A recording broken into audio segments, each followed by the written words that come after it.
Yan, so boom, what's up sa inyo mga kasikle? Welcome back to my YouTube channel. Ako nga pala si Richmond Gapi at sa channel to gumagawa ako ng bike vlog, bike tips, travel vlog at minsan tungkol sa buhay ko. At kung bago ka lang dito sa channel ko, hit like, comment, share and subscribe to my YouTube channel para tuloy-tuloy ang ating mga rides at mga videos. At ayun lang mga kasikle, ngayong araw is magre-review tayo ng binili kong fork which is Mountain Peak XM329 coil type na Mountain Peak fork. Kaya ano bang hinintay nyo? Simulan na natin to.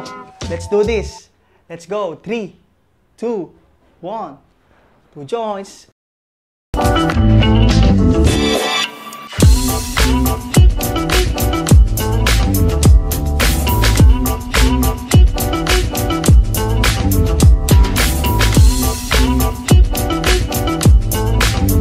Ayan mga kasikle, bago tayo magsimula is i-discuss ko muna sa inyo yung mga nalalaman ko about sa fork. And para maka-relate din kayo kung ano ba yung sinasabi ko, like yung mga stanchions, mga arch, or yung mga travel na sinasabi. So, unahin muna natin sa fork natin, dito sa fork. Ayan. Simulan ko muna dito sa may gold na, sa may gold na kulay na to. Ang tawag dito is stanchions, mga kasikle. Ito. At may mga travel din to na tinatawag. Ano nga ba yung travel? Ito yung mga pagitan or yung mga haba or mga sukat ng stanchions from dito sa pinakababa hanggang sa pinakataas, which is may mga travel na 100 mm travel, ganon, 80 mm travel, mga ganon na tinatawag. Tapos dito naman sa dalawang ganito, mga kasikle, yan, dalawang block na to is crown na tinatawag nila. Crown. Tapos ito yung nagko-connect sa stanchions dito sa gold. Ayun lang naman basically.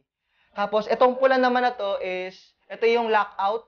Ano nga ba yung lockout? From the word itself, mga kasikle, is ito yung nagla-lock. Kung gusto nyong mag-play yung fork nyo, ano nga ba yung play din? Yung play, mga kasikle, ito yung nagba-bounce-bounce, ganon.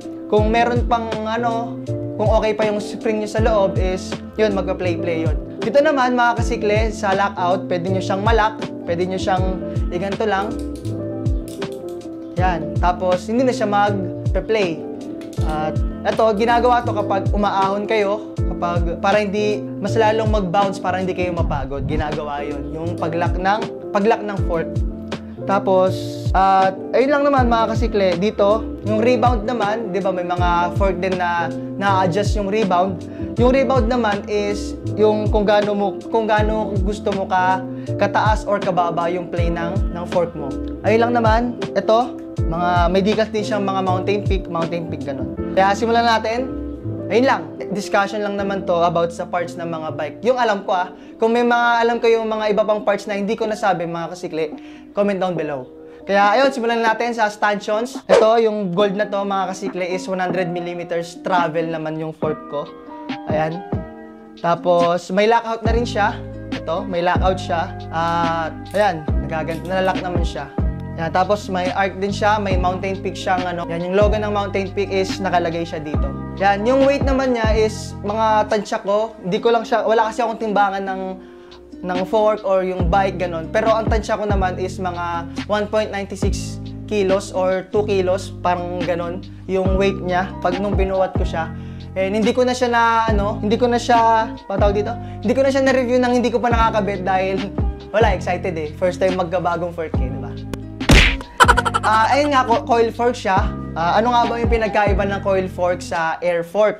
Yung coil fork naman mga kasikle, ito parang, ayun nga, may spring siya sa loob. Ito yung nagko-control sa kanya kung gusto niya bumaba or hindi. Dahil nga sa air fork, yung hangin naman, kaya nga air fork yung tinatawag. Yung air fork, yun yung hangin yung nagpapagana sa kanya, kaya mas lalo siya nagiging smooth.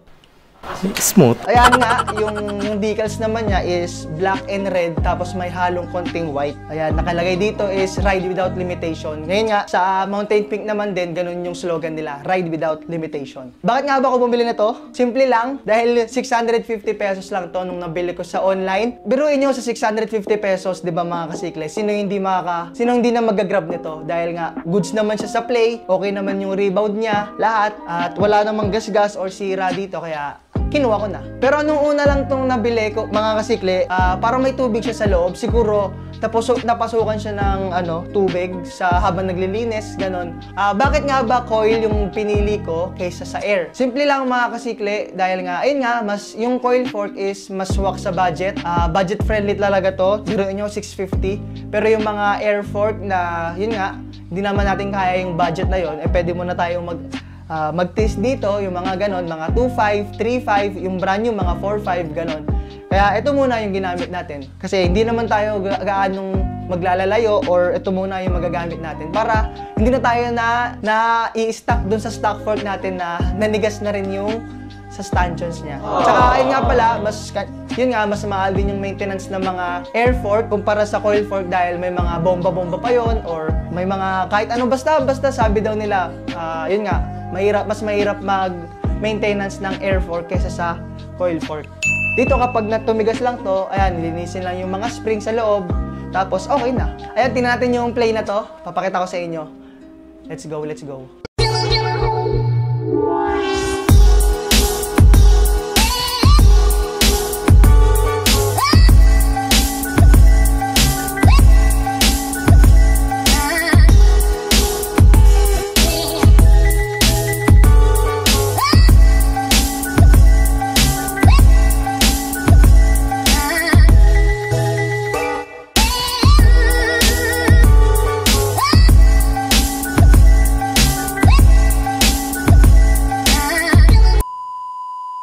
Yan mga kasikli, bago ko makalimutan din, may mga iba't ibang model din pala ng mga fork.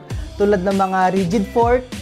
Yung rigid fork naman is wala siyang suspension or parang ganoon lang siya. Parang mismong fork lang siya.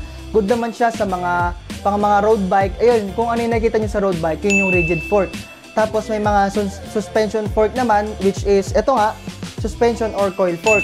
Tapos meron ding may mga air fork, katulad ng mga mountain peak fork, lahat basta air fork, yun yung mga iba't ibang klase din naman ng mga fork. Tapos may mga standard fork naman, which is yung mga, yun nga, kung ano yung nakita nyo sa mga bike, yun yung mga standard fork.